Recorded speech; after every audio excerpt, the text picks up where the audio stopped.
How's it going, traders? In this video, we're going to be discussing which supply and demand pattern is better for you, drop base rally or rally base rally. So let's get right into the video. And if you are new, make sure to hit that subscribe button and like the video if this helps. And as always, just leave some comments down below. If you have any questions at all, I'll get back to every single person that comments. So if you don't know what a drop base rally is, I have a little bit of a demonstration here. It's basically when price drops, bases out and rallies, and we have a demand zone down here. That is the drop base rally. And for a rally base rally, it's simply when we have a move up, a pause in the market sideways, and a move up, and we have a demand zone right here. Pretty simple. Like I said, if you have any questions, let me know. So right here on the chart, we have an example of a drop base drop. So this is just the opposite of a rally base rally. It would just be for shorts.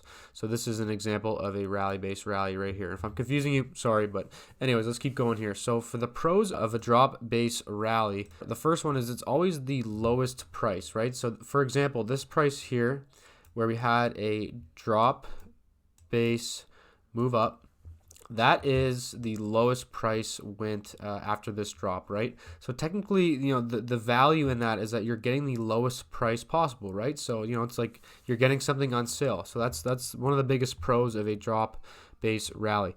The second pro is that the risk reward is always very rewarding if you get in that low.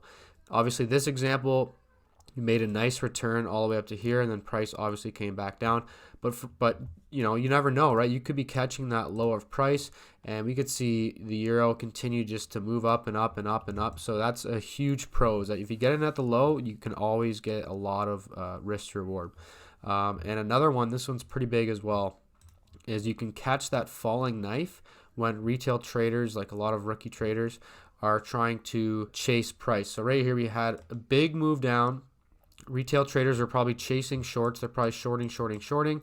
And then, you know, if say there's a drop base rally from back here, you could have bought that knowing, you know, you're trapping those retail traders who are chasing price. So that's another very rewarding aspect of the drop base rally.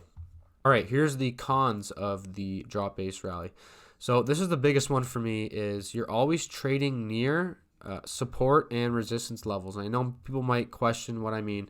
And the fact is that a lot of retail traders are using support and resistance, which is fine, but it's also known that the majority of retail traders lose money. So I like to stay away from strategies that, you know, that a lot of them are using. And support and resistance is certainly one of them. And by no means am I attacking that trading technique. I used to do it myself, and if you do it and you're profitable, very good. I'm not saying it's a losing strategy by any means. But when you're trading this demand zone here, you have to keep in mind that this is a low of price, this area, and a lot of people are seeing that, right? So if support and resistance traders are buying this area, their stop losses are going to be all where yours are, right? Because with a supply and demand trade, you'd set up your risk to reward tool, something like this, your stop loss down here. But the problem is that, you know, support and resistance traders are certainly trading this area too, and their stop losses are all where yours are going to be as well. So it's often the case where you'll see price manipulated down and something like that. You can actually see that take place right here. Obviously, this trade would have worked out the first time, but let's say price never came back in and then it came back down here. Well, clearly stop losses were hunted down here, in my opinion, and price shot right back up. So that's a huge con to me, and that's why I actually don't trade drop base rallies anymore. Another big one, and this is the second biggest reason I do not take these trades anymore, is that it's usually counter trend, which is lower odds. In my opinion, it's always higher odds to be trading with the trend, something like this, like I'm drawing on my screen, because, you know, the trend is your friend to the bend at the end, right? It's often counter trend, and it's just lower odds, right? And there's not much more to say to it other than that. You know, you're always trying to catch the knife, and there's a lot of times, if you try to go back here, where, you know, if you're trading counter trend right here, right, maybe there's a demand zone here, you just got stopped out a bunch. So that's why I do not like to take these trades anymore, because they're all counter trend. And my biggest thing that I can recommend is trading with the trend. All right, now we'll go over to rally-based rally. The pros with rally-based rally, as we just basically just mentioned, is that it's usually with the trend, right?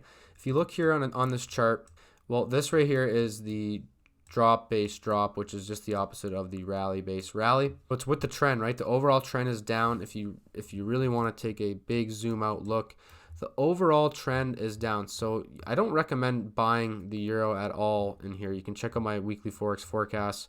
I never really recommended buying it. So anyways, this continuation pattern here, the drop base drop, like I said, just the opposite of the rally base rally. It was with the trend. And we saw that nice reaction where it's higher odds to be taking that trade with the trend. Another big one is it's faster take profit and quicker to move stop to break even. So if you look, so for example, you look at this drop base rally right here, price would have filled you in. Let's just say price filled you in right here. Price came up. Let's say you targeted 3 to 1, right? Let's say your target was this opposing supply zone right here. That's where your target was.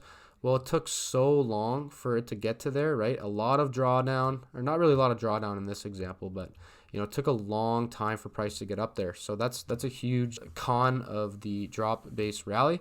But if you look at the rally base rally, usually what you'll see is price will come in, usually very little drawdown. This is a little bit of a different example, but look how quick price, would have hit your take profit. Almost 3-4 times as fast as the drop base rally. And obviously this doesn't apply all the time, but it's just a general thing that I've picked up on the last couple of years I've been trading. Okay, so yeah, very little drawdown. If you look here, I'm going to pull up a trade. Okay, so if you look here, I took this zone right here. This is a rally base rally right here. I took this zone right here. And I don't know if you guys can see this, but if you look, I'm going to try to zoom in. It might be a little blurry. I apologize. Price moved up to here and then came down and wicked me in. Almost no drawdown at all. Very, very quick take profit. My 3 to 1 was hit almost, it was very, very fast. So that's a huge benefit of taking trades that are with the trend like that and that are rally-based rallies. That's one of my favorite things about that. And another one is the zone is hidden, where you look at this zone right here, the drop base rally. It's a low of price. It's a pivot point. Everyone's looking at this area, probably why everyone got stopped out over here. Where this one is a very hidden area. Not a lot of people are seeing this. That's a benefit, because when you're trading, you don't really want to be. You want to be with the banks. You don't want to be, with the majority of retail traders. By the way, if you guys are liking this video, make sure to hit that like button. Would much appreciate it. And if you want all my supply and demand zones, certainly check out the Patreon or YouTube membership. Links are in the description. It's only $5 CAD per month. You can get all my zones tracked on a daily basis. You can use my zones for confirmation. A lot of traders are using them, and they seem to be liking them. So definitely check that out. Would be happy to have you guys join the team. And the cons of the rally-based rally like this right here is sometimes you get caught chasing price, right? Sometimes, price is moving up so fast. For example, like let's say price is moving up, right? And you have a little bit of a demand zone right here. Well, you're kind of chasing price at that point, right? So it's a little nerve-wracking. But like I said, the pros, in my opinion, outweigh the con. If you can guess by now, I do prefer the rally-based rally. So sometimes you get caught chasing price, but it is what it is. Often, higher time frame areas of supply are nearby, cutting the profit margin. So for example, let's say you're trading the 5-minute chart like this, trends up, but then all of a sudden there comes an opposing area of, so you're trading the 5-minute chart, maybe there's a 1-hour supply zone right up here, right? So when you're trading with this trend like this, well, maybe you get a trade right here, but really there's a higher time frame area of supply, which is stronger than a 5-minute area of demand. So sometimes you could get stopped out due to that. That's a pretty big con for the rally-based rallies. And like I said, kind of ties into the other one, the last one. You're buying after a big move equals less profit margin, right? Where down here at this drop base rally here, you're buying after a huge move down. So technically the profit margin was at least to here, right? It was pretty easy to gauge that you should be taking profit at opposing supply here. The profit margin is obviously greater because you're buying at a lower price. But when you're buying after a pretty large move, yes, you might get a 2 to 1 or a 3 to 1, But if you're looking for like 8 to 1s, 9 to 1s, it might be a little bit harder to get that. You're gonna have to look for probably looking for drop-based rallies. So hopefully you guys found this video helpful. If I missed anything at all, if you have any questions, like I said, just drop them down in the comments. I'll get back to everybody that comments. So like I said, hopefully this video is helpful, and check out the links in the description if you want my supply and demand zones. Enjoy the rest of your day. Cheers.